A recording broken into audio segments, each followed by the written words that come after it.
Well, hello, everyone. Welcome to today's podcast. And we are talking about all things entrepreneurship and how to buy your first $1 million business with a 95% success rate. So it's a big topic.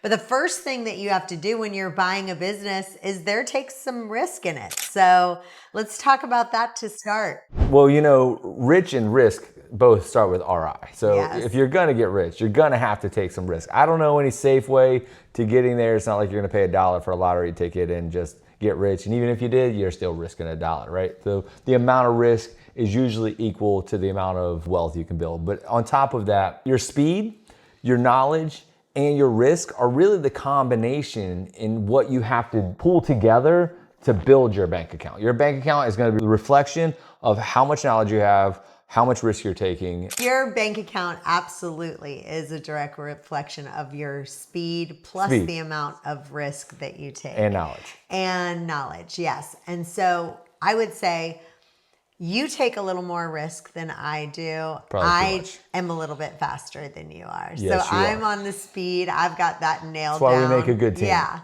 And then on the knowledge, we both have that down. Absolutely. So once I realized that you can't have money unless you take risk, then that whole game changed for me. And so we have a good friend of ours. His name is Josh. He actually works for Fidelity. And we were talking to him about investments and stuff like that. And he had said, one of the things that we do need to talk about is what's your risk budget, right? And he says, okay, what's the percentage of risk that you're allowed to take in this portfolio? Yep. So are you kind of one of those people that are high risk, low risk, medium risk? And so I think most of us as humans need to understand we all are wired differently and we want to try to keep increasing our risk level. But if we look at that, I loved what you said.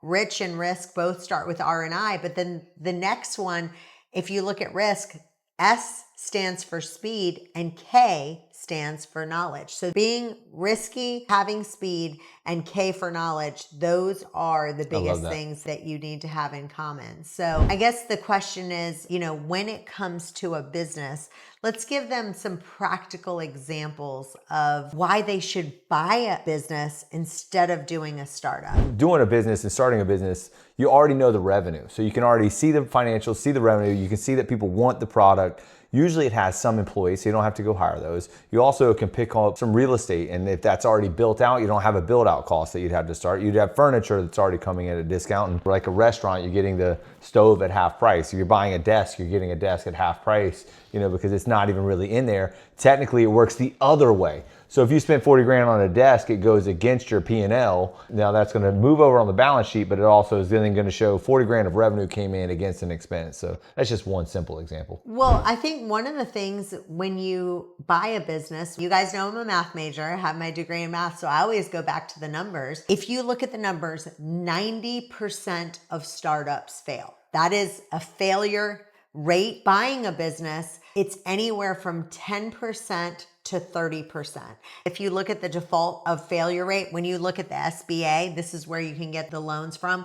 85% of all businesses are actually bought with an SBA loan. That's where they give you the money to buy the business. And if you look at the default or failure rate, it's somewhere between 10% and at the worst 30%. So right there, those numbers tell you it's a lot better to buy a business than it is to do a startup. And that gives you another trade-off. Inadvertently, it tells you another thing, that if you go through the SBA, they're going to look at everything pretty tightly to say they don't want it to fail. They don't want to lose money because there's a huge risk for them. A lot of times they're not assets. It's goodwill tied to that sale. And so they need to make sure the financials are there. You're the right player. And so they kind of package that deal together to make sure that you have an increased chance of success if you do that. Right. And I think the other piece of why those stats are so different of 90% of startups versus say 10% of buying a business is because think about it. Anyone can kind of come up with a product or an offer or a service and go, I'm a startup. And then they can say, I'm the CEO or I'm the founder. That's what I do. And then the truth is that most startups make no money like ever. You know, the average entrepreneur startup is making between $30,000 and $40,000. That's what the numbers show. It takes a lot of skill sets starting it up, because you have to be able to be the marketer, be the sales, be the logistics, be able to hire other people, manage other people, and train other people, be able to manage the finances. Like, there's a lot of moving pieces that are not in place you got to put in place to start up. So I think we've built a pretty good case of why you should go ahead and Buy a business instead of build it from scratch. But it feels risky buying a business. People will think it feels risky, and you could argue the other way that it's probably more risky to start one. So what I want to do right now, I wish we were on a whiteboard. We'll do that maybe tomorrow. We'll pretend, because he loves a whiteboard. But I want to kind of pretend like we're doing a risk budget for someone. So one of the things we do for people is we kind of really have some good questions, and we talk to them about what is the risk, right? Like, you're not going to die. No one dies doing a startup, right? So you go, how much time am I willing to spend? How much am I willing to do? Let's pretend someone has $100,000 in savings right now. Talk them through how they would do it versus someone doing a risk management assessment or a risk budget of what they should dedicate if they were going to do either a startup or buy a business. Okay. So, I mean, if they're running through $100,000, they've got that, it's in the bank account, and they're going to do a startup. I mean, they need to make sure that the revenue is going to exceed the expenses pretty quickly. I mean, that's going to be a risky part of this. They're going to have to apply time. So now you've got money and time allocated into when you're going to sell enough products to tip the iceberg. And then that's the risk, is how long is that going to take? And like we tell everybody else, it takes twice as long and it costs twice as much. When you go into buying a business, the risk portfolio changes because you already can predict the revenue coming in, especially if it has a reoccurring revenue, which is why so many people like to buy those. But if it has a reoccurring revenue, then you know this amount spent on marketing, this amount is the customer acquisition cost, this is lifetime value of the customer, and it's a repeatable thing, and you can see that overlay inside of the business. And then, by buying it, you've paid this amount of money, and then you cover your debt service. So now your same $100,000 would cover a debt service, adding employees, a different marketing budget. And again, I would still plan on it taking twice as long and costing twice as much. Right. And I mean, maybe you say, I've got $100,000 in savings and I don't want to blow all of it. You might say, okay, well, let's take 50,000 of it. Right. Maybe I'm willing to do that. The other thing I think people are concerned about is, let's say they have a really good job. Let's say they are working at Google or Facebook or something where they're making a good salary, and they say, I don't want to maybe like work as a waitress or work doing Uber part-time while I'm getting this off the ground, because I feel like my friends are going to look at me and they're going to be embarrassed. Yeah, the embarrassment factor. So that's another thing that you have to look at. But if you've got that $50,000 in the bank, go, okay, can I live off $50,000 for the next 6 months so that I can take this off the ground? And you should be able to in 6 months. So you need enough in the business and enough personally to be able to cover when you take that risk to. Yeah, and maybe think about getting a partner that's willing to put a little bit in as well. So those are two things that you really want to consider. Let's talk about just being uncomfortable. I think one of the things that people are concerned about is they might say, how can I get all of it done? They're thinking, I'm scared. What if I fail? I think that's the number one question that I hear. The belief in themselves. Yeah, the belief in themselves. So the lack of belief, I think it was Alex Hormozy who really pushed that mantra a lot, that's one of the things that if you don't have that, you likely won't succeed. So you have to go through having a belief in yourself and that confidence level, and you build that slowly but surely. The challenging part is you get that 50, that 100,000 in the bank, and you got to believe in yourself for the next level of investing that in a new business, taking over a new business. And I think it's the crazy people who believe that actually get it done, because most people have more inside of them than they believe. They're more capable of it. And once they build that muscle over and over again, that belief in themselves, which I think we have exercised quite a bit. Well, and I think one of the things we talked about when you want to do a business, you also need knowledge, right? Like if you want to learn anything or start a new business in something, you have to have a knowledge base. So you need to immerse yourself in it. But I think that's actually where I see people get stuck the most, is they spend too much time on the knowledge part. I remember we were talking to this guy about becoming a business broker. right? No, seriously. And we probably met with him like 4 times. And we kept giving him information. No, I'm serious. I want to share it. I know. And finally it was like, once you know 60%, like take action. He just wanted to keep learning, keep learning, keep learning. Yes, you need the knowledge, but it can actually hinder you when all you want to do is learn, learn, learn, learn, learn.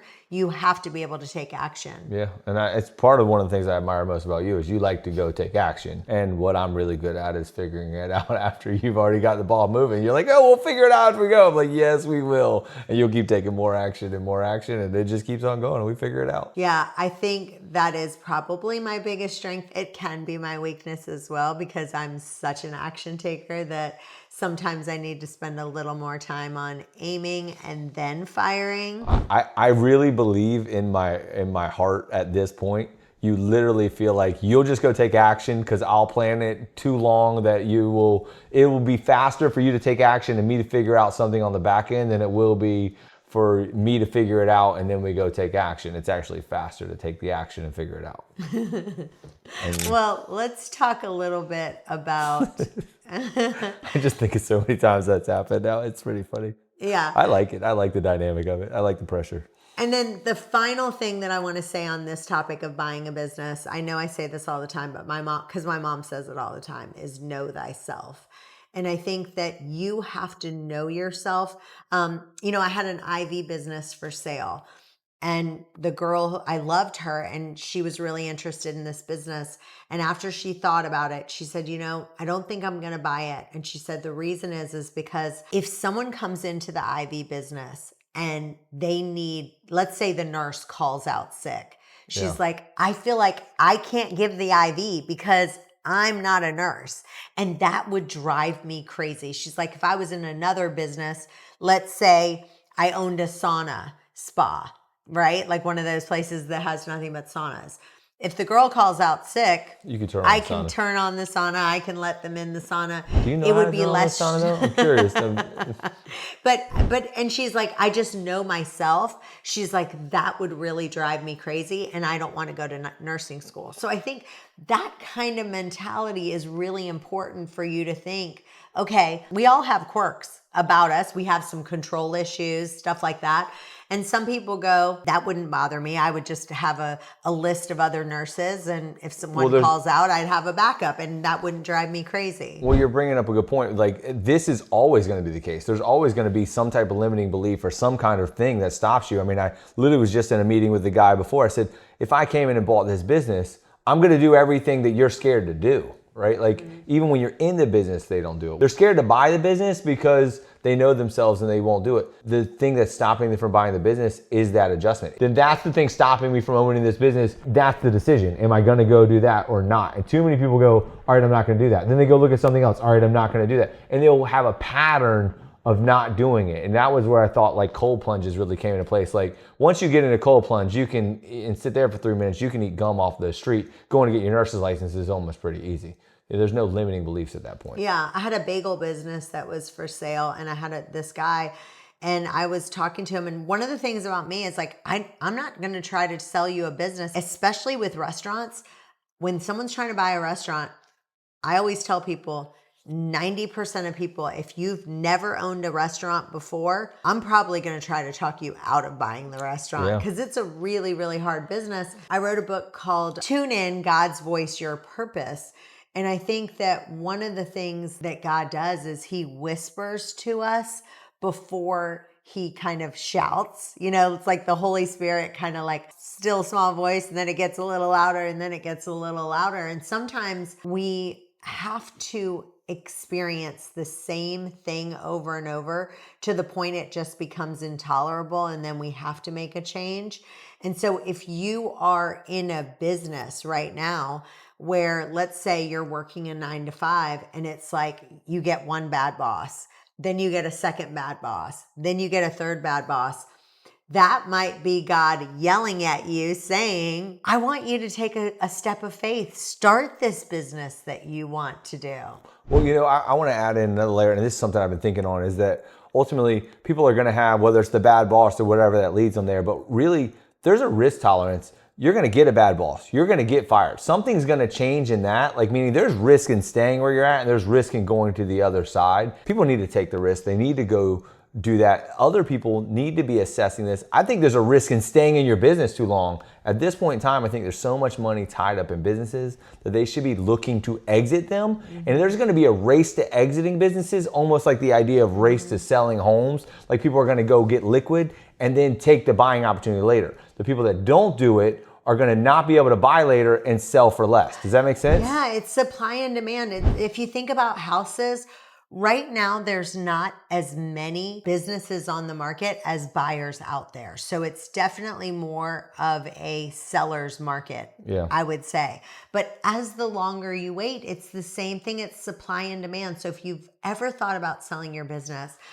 please call us for an evaluation, because I'm telling you, what people think it's worth, we are blowing them away with what we're able to sell it for. 2 businesses this week, I have gotten offers for almost, one was a couple $100,000 more, and one was 3 times more. Than what they thought it was worth. Than what they thought it was worth. I want to add something else. So the other thing is this, is that back when interest rates were 2 or 3%, people bought as many houses as they could, right? That market was created. Then it moved to the new market. The new market was now, when you bought stuff, you would take over that 3% interest rate when you bought a building or whatever. Now we're going to go to a place in businesses where people are going to do owner financing. You don't even have to have cash to buy these businesses. You can basically go in, so it's as much owner financing as you can get on as many businesses that cash flow. And if you get the financing at 3, 4, 5% interest rates on buying these businesses because they just need to go and get out of it, you could pick up millions of dollars at 3% interest being paid off by the business,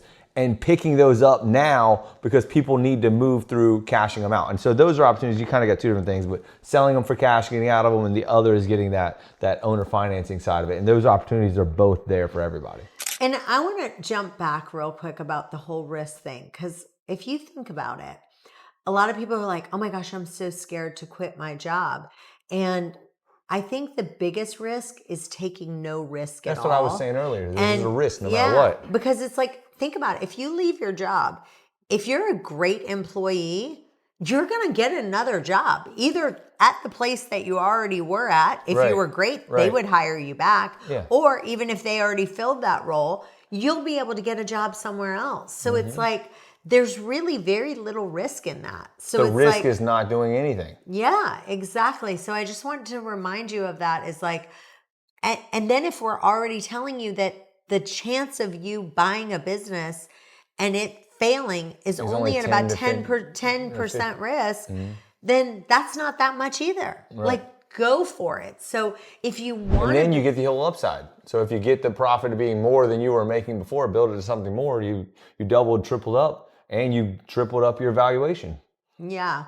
And one of the things that we can do is we can send you a list of every business that you say, are you interested in this business? Like, if you kind of like HVAC, or if you love cleaning, or whatever you're into, we can send you a list of all these different businesses that are available right now to your inbox. Well, I don't think people understand that. Like, so what was it? Like 75 people alone last month came in that wanted to buy a business. So if you're looking to sell a business, bringing it to us, we already have 75 people that have already raised their hand and said, I want to buy one of these types of businesses that we have. The other thing that we can do for you is we can tell you which business has the highest success rate. So we actually have, and we get this straight from the SBA loans, and I'm just doing this off the top of my head, but like, for example, laundromats, right?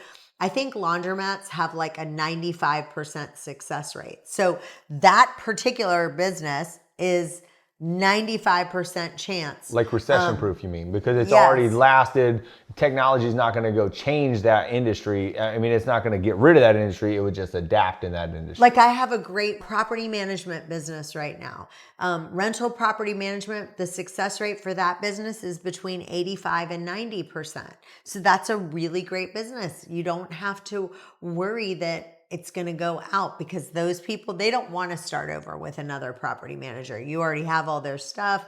So there's certain businesses that have even higher success rates. And we can tell you, according to the SBA, this one has this success rate. And these are all the businesses that have the highest ones. So that's another thing if you're looking to buy a business. I would love to send you that list. Any other tips on how to buy a business, then grow, scale, and exit it? Finding operators, or being an operator, being the owner operator, and then finding an operator. I mean, if that's a skill set you think you can do, like I can take over business and plug in the right player. Take over business, plug in the right player. I mean, then you're just on autopilot. Yeah.